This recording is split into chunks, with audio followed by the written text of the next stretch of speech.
Millennium challenge corporation Nepal सरकार र MCC बीच 2074 साल भदौ 29 गते हस्ताक्षर भएको 50 करोड अमेरिकी डलर बराबरको 5 वर्षीय अनुदान सम्झौता नै एमसिसी हो। कुल लगानी 63 करोड अमेरिकी डलर रहेको यो आयोजनामा नेपालले 13 करोड अमेरिकी डलर लगानी गर्नुपर्नेछ। विद्युत प्रसारण आयोजना र सडक मर्मत आयोजनामा गरी 2 परियोजनामा एमसिसी रहेका छन्। विद्युत प्रसारण आयोजनाले करिब 315 किलोमिटर लामो 400 केबी क्षमताको प्रसारण लाइनका साथै 3 वटा नयाँ विद्युत सब स्टेसन निर्माण गर्नेछ। यो प्रसारण लाइन काठमाडौँ, सिन्धुपाल्चोक, नुवाकोट, धादिङ, मकवानपुर, चितवन, तनहुँ, पाल्पा, नवलपुर, परासी हुँदै जानेछ। सडक मर्मत आयोजना अन्तर्गत दाङमा पर्ने पूर्व पश्चिम लोकमार्गमा केन्द्रित हुनेछ। धानखोलादेखि लमैसम्मको सडक मर्मत गरिनेछ। लमैदेखि शिवखोलासम्मको थप सडक मर्मत कार्य गरिने सम्झौतामा उल्लेख छ। हाल मर्मत कार्यका लागि प्रस्ताव गरिएको पूर्व पश्चिम लोकमार्गको सडक खण्डको लम्बाइ 77 किलोमिटर हुनेछ। सम्झौता लागू हुनु पूर्व र हस्ताक्षर भए पश्चात सरकारको तर्फबाट सहयोगको रूपमा उपलब्ध हुने रकम अमेरिकी डलर 40 करोड रहेको छ। बाँकी रहेको रकम अमेरिकी डलर 90 करोड भने कार्यक्रमको प्रारम्भिक खर्च विवरण हुनु पूर्व र सम्झौता अवधिभर वितरण गरिने सम्झौतामा उल्लेख छ। सङ्घीय लोकतान्त्रिक गणतन्त्र नेपालको तर्फबाट अर्थ मन्त्रालय र संयुक्त राज्य अमेरिकाको तर्फबाट एमसिसी बीच सम्पन्न मिलियन च्यालेन्ज सम्झौताको अनुसूची 5 मा लागू हुनका लागि अतिरिक्त पूर्व शर्तहरू उल्लेख गरिएको छ। प्रस्तुत सम्झौताका शर्तहरूलाई कार्यान्वयनमा ल्याउन निम्न अनुसारका थप पूर्व शर्तहरू अनिवार्य रूपमा पालना गरेको हुनुपर्दछ। शर्तहरूको क नम्बरमा लेखिएको छ, सरकारले एमसिसीलाई सारा रूपमा चित्त बुझ्ने योजना तयार पारी पठाउनु पर्नेछ र त्यस्तो योजना पठाउँदा भारत सरकारले सो योजनाको समर्थन गरेको हुनुपर्नेछ। त्यस्तो योजनाले नयाँ टोल अन्तर सीमा गोरखपुर प्रसारण लाइन निर्माणका लागि आवश्यक प्रमुख वित्तीय तथा प्राविधिक कार्ययोजना र सोको परिचालनका लागि आवश्यक सिद्धान्त समेटेको हुनुपर्नेछ।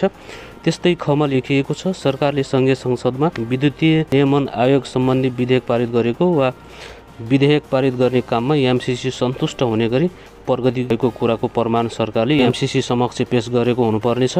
त्यस्तै सम्झौता ग नम्बरमा लेखिएको छ, सम्झौता अन्त्य हुने मिति अगावै परियोजना सम्पन्न भएको सुनिश्चित गर्न नेपाल सरकारले जग्गा प्राप्ति, निर्माण स्थलमा पहुँच र वन क्षेत्र उद्योगको स्वीकृति सम्बन्धी सबै आवश्यक कार्य समयमै सम्पन्न भएको सुनिश्चित गर्न आवश्यक भएको भनी एमसिसीले पहिचान गरे बमोजिमका स्वीकृति, अनुमति र निर्णय दिइसकेको वा गरिसकेको आवश्यक पर्ने स्वीकृति, इजाजत पत्र आदि नेपाल सरकारले प्रदान गरिसकेको हुनुपर्नेछ। त्यस्तै घ नम्बरमा लेखिएको छ, सरकारले विद्युतीय प्रसारण परियोजनालाई राष्ट्रिय गौरवको परियोजनाको रूपमा तोकेको हुनुपर्नेछ। यसरी माथिका शर्तहरूलाई हेर्ने हो भने कसैले अनुदान स्वरूप दिएको भनिएको रकममा उनीहरूको अनुमति र प्रत्यक्ष निगरानीमा रहेर काम गर्नुपर्ने देखिन्छ। यसरी निर्देशित भएर कुनै पनि सम्झौता गर्दा यसबाट दूरगामी असर पर्न सक्ने सजिलै आकलन गर्न सकिन्छ। त्यस्तै यो परियोजनालाई चीनको BRI-सँग जोडेर पनि हेर्ने गरिएको छ। चीनलाई काउन्टर गर्नका लागि पनि एमसिसी ल्याइएको हो भन्ने प्रश्न पनि उठिरहेको छ। उता एमाले नेता भीम रावले एमसिसी अमेरिका र सुरक्षा नीति तथा हिन्द प्रशान्त रणनीतिसँग रहेको बताउँदै आइरहेका छन्। अमेरिकी उपसहायक मन्त्री डेभिड जेराज, अमेरिकी सहायक राज्य मन्त्री एलिस वेल्सको भनाई हिन्द शान्त रणनीति विस्तृत अध्ययन गर्दा एमसिसी सैन्य रणनीति अङ्ग भएको उनको भनाइ छ। नेपालको कानुन, हित, स्वाधीनता र सार्वभौम वा समाज जनता विपरीत धेरै प्रावधान रहेको उनको दाबी छ। रावलले भनेका छन्, समान सम्झौता आयोजनाको अवधि 5 वर्ष भनी प्रचार गरी तापनि अनिश्चितकालसम्म रहने गरिएको छ। अमेरिकाको सुरक्षा नीति र स्वार्थको प्रतिकूल नेपालले कुनै पनि काम गरेको भन्ने लागेमा आयोजना तुरुन्त रद्द हुने पनि व्यवस्था छ। सुरक्षा नीति र स्वार्थमा अपरिभाषित छ। एमसिसीको आधिकारिक वेबसाइटमा यो निगमले विभिन्न 6 वटा विभागसँग मिलेर काम गर्ने उल्लेख गरिएको छ।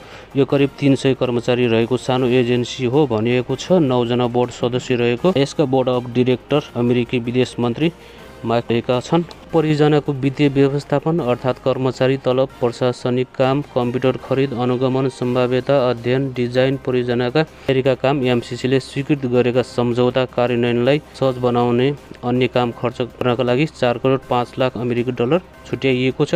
सम्झौतामा एमसिसीको रकम खर्चका सीमा उल्लेख गरिएका छन्। अमेरिकाको कानुन वा नीति उल्लङ्घन गर्न सक्ने कुनै पनि कार्यमा उक्त रकम भने खर्च नगर्ने प्रतिबद्धतामा नेपाल सरकारले सुनिश्चित गर्नुपर्ने समेत सम्झौतामा उल्लेख गरिएको छ। सेना, प्रहरी, मिलिसिया, राष्ट्रिय सुरक्षा वा अन्य अर्धसैन्य सङ्गठन वा इकाइको प्रशिक्षण वा सहयोगका लागि संयुक्त राज्य अमेरिकाको रोजगारीमा सारभूत क्षति पुर्याउन सक्ने वा अमेरिकाको उत्पादनमा मूलभूत विस्थापन गर्न सक्ने कुनै पनि क्रियाकलापको लागि उक्त रकम खर्च नगरिने सम्झौतामा उल्लेख छ। एमसिसी अन्तर्गतको वित्तीय व्यवस्थापनको रकम र परियोजनाको लागि विनियोजित रकममा नेपालमा कुनै पनि कर नलाग्ने सम्झौतामा उल्लेख छ।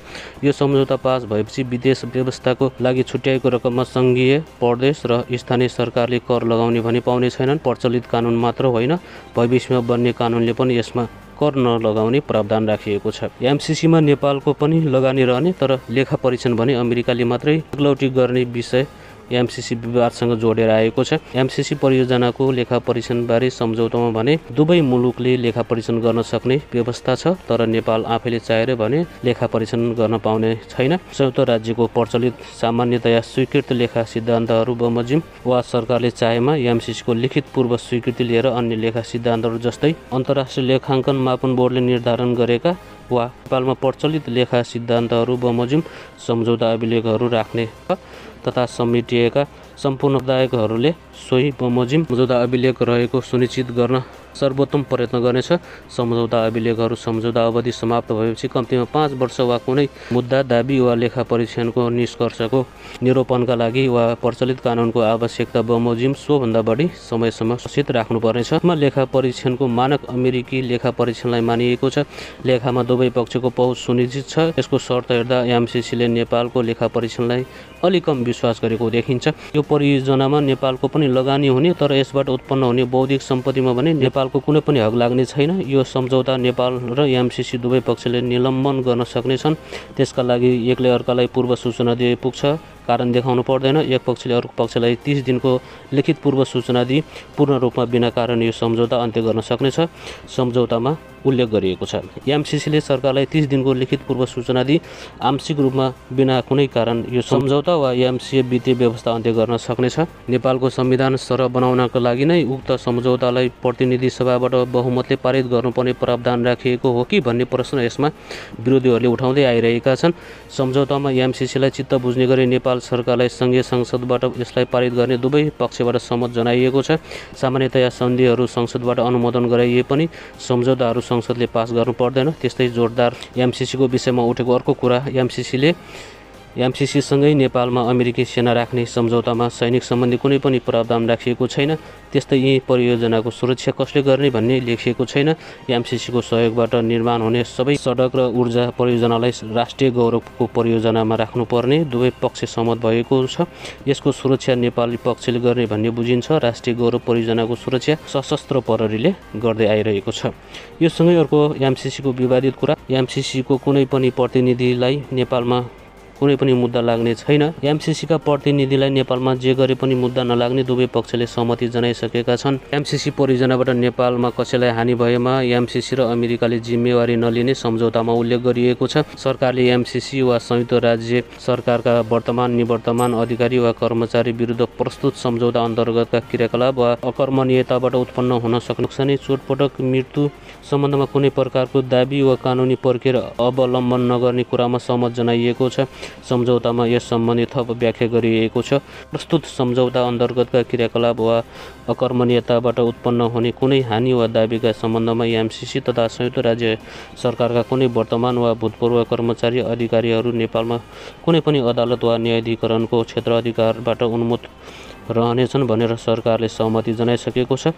अन्त्यमा एमसिसी र नेपाल बीच भएको सम्झौता कार्यान्वयनका क्रममा नेपाल सरकारले एमसिसीलाई सन्तुष्टि हुने गरी काम गर्नुपर्ने भन्ने शब्द बारम्बार दोहोरिएको छ। एमसिसी परियोजनाका कुनै पनि काम सरकारले गर्दाखेरि अर्को पक्ष अर्थात् एमसिसी सन्तुष्ट हुनुपर्ने लेखिएको भए पनि सन्तुष्टि हुने आधारहरू उल्लेखित गरिएको छैन। के गरेमा त्यस्तो पक्ष सन्तुष्टि हुने हो त्यो भने उल्लेख छैन। आदरणीय साथीहरू, आजको भिडियो कस्तो लाग्यो तपाईँ कमेन्टमा लेख्न सक्नुहुन्छ। कुनै पनि देशले अनुदान सहयोग गर्दैछ भने त शर्तहरू चाहिँ राख्दैन। केही न केही स्वार्थहरू, केही न केही रहस्यहरू छ र नै यस्तो संसदबाट यो अनुमोदन गर्ने प्रावधान ल्याइएको छ। एमसिसीको दूरगामी असर हामीले देखिरहेका छौँ। हवस् त, आजलाई यो भिडियो हेरिदिनु भयो। तपाईँलाई धेरै धेरै धन्यवाद।